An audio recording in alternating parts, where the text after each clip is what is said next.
Hello बच्चों, let's read our question. Our question is which of the following statement are correct. हमें क्या बताना है, गिवन स्टेटमेंट्स में से कौन सी स्टेटमेंट्स करेक्ट है. सो हम वन बाय वन एक एक स्टेटमेंट को रीड करेंगे. सो हमारा फर्स्ट क्या है कि हम की कॉन्सेप्ट देखेंगे.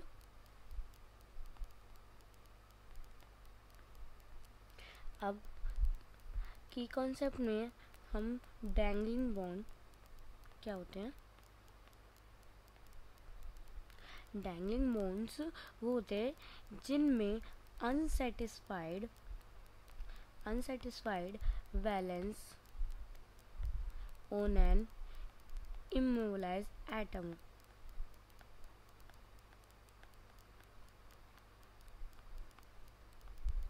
दैट मीन्स किसी इमोबिलाइज एटम में अगर अनसेटिस्फाइड वैलेंस हो, वैलेंस इलेक्ट्रॉन, तो वो क्या होता है, उसको क्या बोलते हैं हम, डैंगलिंग बॉन्ड. और नेक्स्ट है एम्फोटेरिक ऑक्साइड. एम्फोटेरिक और एम्फोटेरिक ऑक्साइड्स. एम्फोटेरिक ऑक्साइड्स क्या होते हैं, वो ऑक्साइड्स होते हैं जो both acidic as well as basic behaviour show करें.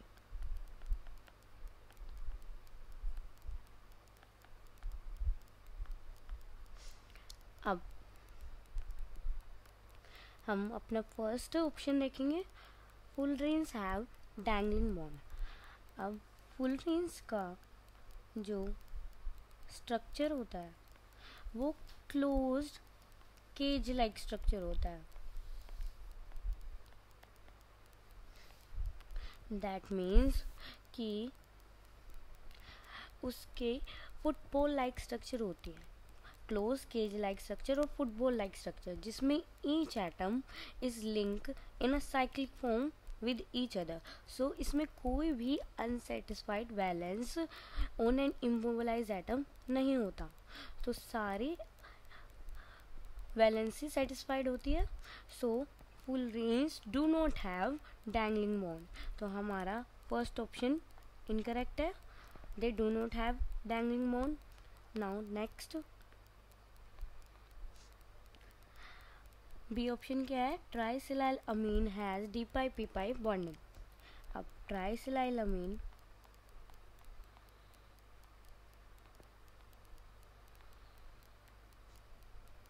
इसका फॉर्मूला होता है NSiH3 होल थ्राइस. अब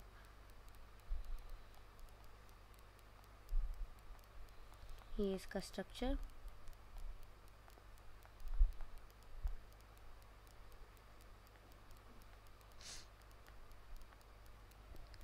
अब वी नो दैट यहाँ पे क्या है, नाइट्रोजन और सिलिकॉन. नाइट्रोजन में 1s2 2s2 2p3.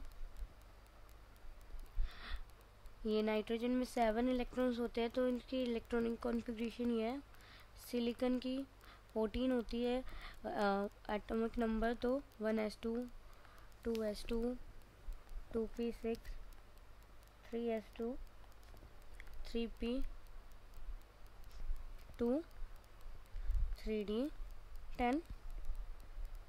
अब यहाँ पे हमने क्या ऑब्जर्व करा कि सिलिकॉन के पास वेकेंट डी ऑर्बिटल है. सिलिकॉन के पास वेकेंट डी ऑर्बिटल है जो नाइट्रोजन के पास नहीं प्रेजेंट है. जो नाइट्रोजन पे जो लोन पेयर ऑफ इलेक्ट्रॉन्स हैं और सिलिकॉन के पास क्या है, वेकेंट डी ऑर्बिटल. तो यहाँ पे होगा क्या, यहाँ पे क्या है, इसके 2p वेकेंट है और इसका 3d इसके पास 2p ऑर्बिटल है, सॉरी. और यहाँ पे सिलिकॉन के पास क्या है, 3d वेकेंट ऑर्बिटल. तो 2p ऑर्बिटल नाइट्रोजन का जिसमें लोन पेयर प्रेजेंट है वो क्या करेंगे, वो अपने इलेक्ट्रॉन्स किसको देंगे, vacant 3d orbital of silicon. तो यहाँ पे lone pair of electrons p orbital से कहाँ गए, सिलिकॉन के वेकेंट d ऑर्बिटल में. तो यहाँ पे क्या हो रहा है, p pi d pi back bonding. तो ट्राइसिलाइल अमीन में हमने क्या ऑब्जर्व करा, d pi P pi back bonding. तो हमारा B option trisilyl amine has D pi P pi bonding is correct. अब हमारा नेक्स्ट क्या है, SnO2 and Ga2O3 are amphoteric in character. Let's see. अब SnO2 and Ga2O3, अब मैंने क्या बोला था, एम्फोटेरिक ऑक्साइड्स क्या होते हैं। एम्फोटेरिक ऑक्साइड्स वो ऑक्साइड्स होते हैं जो acidic as well as basic behaviour show करें।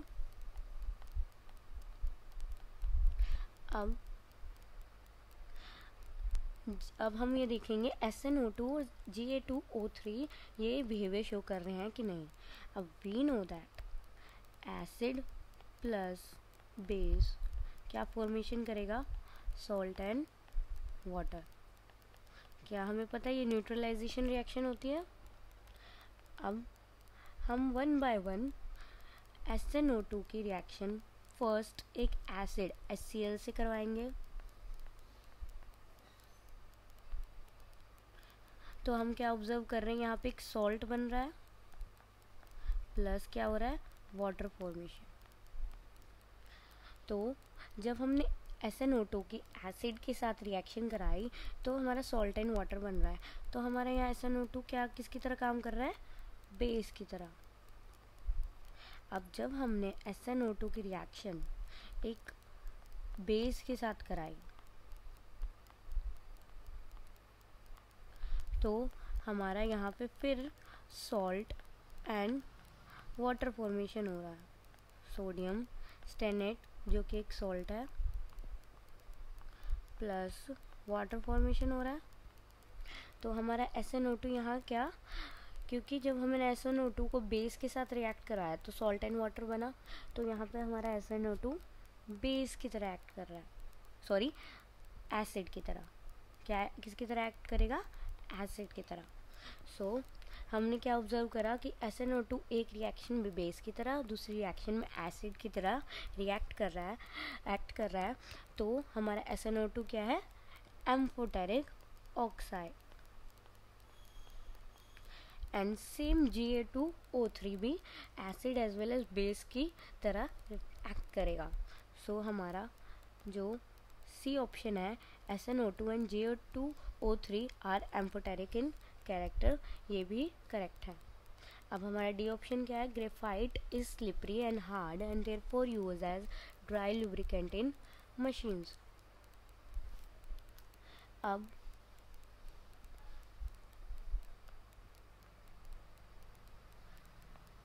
ग्रेफाइट का स्ट्रक्चर क्या होता है, ये है इनका लेयर्ड स्ट्रक्चर होता है।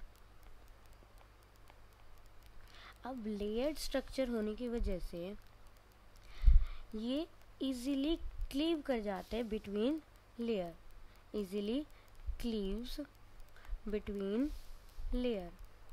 अब लेयर्ड स्ट्रक्चर की वजह से ये इजीली क्लीव कर जाते हैं लेयर्स के बिटवीन। तो अब इसकी वजह से ओवरऑल होगा क्या, ये सॉफ्ट एंड स्लिपरी होते हैं। और सॉफ्ट एंड स्लिपरी होने की वजह से इसको क्या किसकी तरह यूज़ करते हैं, यूज एज ड्राई लुब्रिकेंट इन मशीन।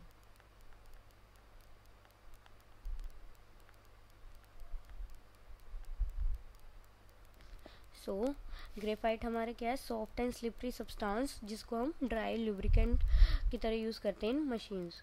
सो हमारा डी ऑप्शन क्या है, graphite is slippery and hard, incorrect है। हमने अभी क्या पढ़ा, graphite is soft and slippery, तो हमारा डी ऑप्शन भी इनकरेक्ट है।